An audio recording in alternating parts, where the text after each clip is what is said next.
Welcome back to another technical deep dive here in the debug zone. Today, we're tackling a big question and breaking it down with insights from other users. Hopefully, this clears up some misconceptions and helps you get the answer you need. So buckle up, stay a little curious, and let's jump right in.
And that's a wrap.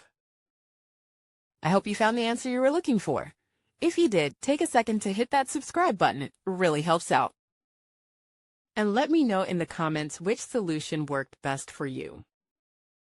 See you next time in the debug zone.